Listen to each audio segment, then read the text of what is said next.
Disclaimer: all of the equipment by Moza Racing in this video was sent to me by Moza Racing for testing and review. However, this has no effect on my opinion or what I say in this review. I do not receive money from Moza, nor does Moza have any influence on what is shown or discussed in this video. My opinions, thoughts and findings are my own. With that out of the way, enjoy the video. The wheelbase of the Moza is currently cheaper, but the wheels are so much more expensive than Fanatec. So many complaints about the wheel price, but I mean, look at them. Highest quality IMO. This Moza wheelbase is not a comparison with Fanatec. No console support and wheels that cost $500. LMAO, not talking about the $500 wheels that you have to buy. And no console support. This base has a very good price, but what I really don't like about Moza is that you need to spend more than what the base cost for the steering wheel. Unlike price should include wheel and pedals. Does it still beat the CSLDD? I don't care about the brand. The pricing of the R9 is really $430 US, $500 the actual wheel. They need a $250 steering wheel. Yes, indeed, Moza has heard your cries, your prayers, and they have heard what you want. And you know what? Moza have delivered a more affordable, budget-friendly steering wheel to go along with your R9. So, let's have a quick recap on the timeline. Moza first jumped in headfirst at the high end of the direct drive market, delivering two high-end DD bases, a steering wheel and a set of pedals, and a dashboard. Then they took those modules away and improved upon them. Then, a few months down the line, Moza releases the R9, a direct competitor to the CSL DD wheelbase. And along with that, they released the GS wheel, a beautifully crafted module. But people wanted more. And people said, this is great, but the cheapest steering wheel to go along with this is $500. We want a more affordable steering wheel. And that brings us to today.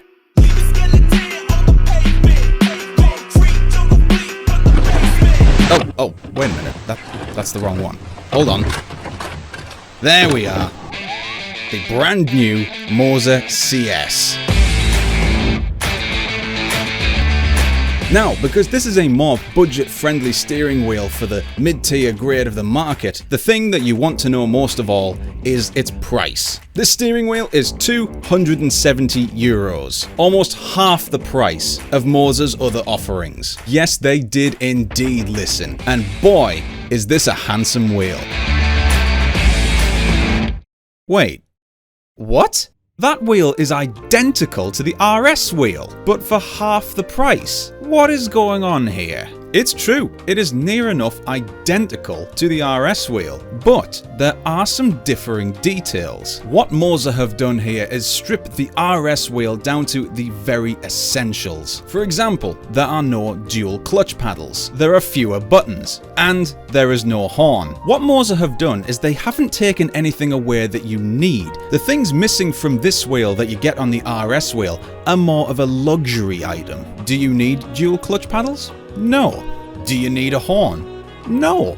Do you need a steering wheel with a mountain of buttons? Maybe. However, this wheel is not lacking in the button department. On the wheel, you still get 6 dedicated buttons as just regular buttons, but not only that, the dials and the little toggle switches right here, they are also buttons. So for example, with these dials, you can just click them down and they're also a button. For this price point, there is nothing more that you need on a steering wheel. It ticks all of the necessity boxes basically. It's got everything that you need, and that's for beginners and more frequent users. One thing that I've noticed that I really like about this wheel is the actual texture of the leather itself. On the RS wheel, it's got a very grainy and very rough texture to it, whereas with this one, it's much smoother, and I actually prefer it this way. Something else that I should also mention is that this steering wheel feels a lot more grown up than the RS wheel as well. With the RS wheel, the colour palette that they've used is a very odd, mix. And that's fine, by the way. I actually quite like the RS wheel. But with this one, they've kept it very basic and went for a more of a monochromatic look. Just simple black and white. The only colour that you really get on this steering wheel is the LED bar, which you actually still get. So you can still, measure your rev count To add to the comfort for the user, the wheel has these small little finger molds that your fingers can just wrap around and it feels very comfortable in your hands. A subtle detail, but noticeable if it wasn't actually there. The build quality of this steering wheel I find to be rather unmatched, especially at this price point. Now on the RS wheel there was a criticism I gave it, basically saying that I don't like the way that the wheel was like pre-labelled with all the switches and stuff labelled for you already. Now since then Mozas has started shipping all of its wheels with sticker packs so you can put whatever you want on it. And it's much the same story with this steering wheel as well. All of the buttons are still pre-labelled and you get a sticker pack with it. Now despite the fact that I don't like it when steering wheels are pre-labelled, in the context of this one, this being a budget-friendly steering wheel, I can actually understand it and it doesn't annoy me as much because the target audience for this steering wheel is for beginners and for people who are on a budget. And now for beginners that's great because they're beginning and they're learning the ropes of the sim racing world, and a few labels on the steering wheel is nice because it holds their hand slightly for it. So the thing that annoyed me about the RS wheel doesn't annoy me on this one, even though it has the same thing. Unfortunately, it's not all singing and rainbows for this wheel. There is one problem I have with this wheel. The Moza CS bends and flexes quite a bit. Now, my theory is this is down to the cheaper materials that have been used to try and bring that cost down. It is noticeably more flexible than the Moza RS. However, that being said, in order to get it to flex, you have to be putting some hefty amount of force into it. And most likely, your average punter is not going to actually notice this at all when he is sim racing. So it isn't that big of a deal. And to be fair, this is a cheaper, more affordable, budget-friendly wheel, so stuff like this is to be expected. If you're a person that likes to use high force feedback, so for example you'd be using the R16 or the R21, then it may be a cause for concern. Despite that, however, I like to use the R16 on a high strength force feedback, and while I'm driving around, the flex is not noticeable because I'm just focusing on my driving and I don't notice the flex. Like I say, you do have to put quite a bit of force into it in order for it to flex. I really like this wheel. It's nice and smooth, and I think it is actually a bargain. Not to mention that other steering wheels around this price point would start to use cheaper materials like harder plastics and stuff like that. But with this though, it's all metal and it feels like a $500 steering wheel, and you pay $270 for it. And I should mention once again that this steering wheel is not missing anything that you need. It's got all of the stuff that you need. It's got the magnetic flappy paddles, it's got a nice metal feel in the wheel, it's got all of the buttons, it's got a couple of dials, and it's got an RPM rev counter. That's everything you need in a steering wheel. This wheel is pretty much spot on for its price. It's absolutely fantastic. There is one thing I will say though, because this does everything that you need, and this brings me on to a somewhat different point. Because this steering wheel does so well, and considering that this is a very affordable wheel, what is the point of buying the RS wheel? Is a dual clutch system with a few extra buttons, a horn and some very bright colours worth the extra $230? I don't think so. Honestly, if it was my money, I'd buy this one. It does everything that you need it. And it's great. It feels fantastic. Now, I don't want you to go away thinking that I think the RS is a bad wheel. The RS is a fantastic wheel. All I'm saying is that the RS wheel is just not $230 better. I suppose one advantage the RS wheel does have over this one is that you can opt in to have a D-shaped rim with Alcantara and not leather. So I guess that is one thing that you can consider.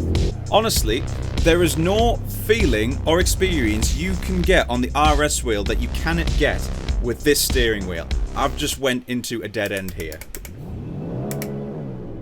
In conclusion, what can I say about this wheel? The CS wheel is a much more affordable alternative to the GS and RS Moza steering wheels. This wheel gives you all of the essentials, nothing more, nothing less. They have trimmed the fat off it and given you all of the necessities to it to make you feel immersed in the sim. While there is that problem of flexing, the flexing isn't so bad that it is ruining or distracting me from my experience while racing. But that $280 price tag just throws all of that out of the window and makes this a pretty much must-have steering wheel, especially if you are a beginner or someone who is on a budget. Now, another question that people will ask is, would I recommend this wheel to someone who is an experienced sim racer and knows what he's looking for? I would recommend it. However, if you have more experience and you want more from a steering wheel, then I would recommend the RS steering wheel. However, if you are on a budget, this steering wheel is perfect. And this is where the CS wheel kind of beats out the RS wheel, is that the CS wheel is a much better all-rounder and is pretty much the perfect crowd pleaser that Moza is needing right now. Couple that with the super affordable and competitive R9, you've got something that's pretty much fantastic. But a crowd that has complained once will complain again. Oh well, now that we've got the cheaper wheel and wheelbase, we want cheaper pedals. Well, guess what? They're way ahead of you. There's these ones. So in our next Moza review, we are going to be reviewing the more affordable pedals and dashboard. I'm just waiting for Moza to send me the updated R9. Anyway, guys, thank you so much for watching this review. If you have enjoyed this review and you found it informative, why not consider hitting the like button? And if you want to see more reviews, including the upcoming Moza pedals and dashboard review, then hit that subscribe button, because we do a lot of reviews here. As always, guys, don't forget to check out the lovely sponsors over there on the left-hand side of the screen. Those guys provide for me all of my sim racing equipment. But anyway, guys, thank you so much for watching, and I shall see you guys in the next review. Have a good night, everybody.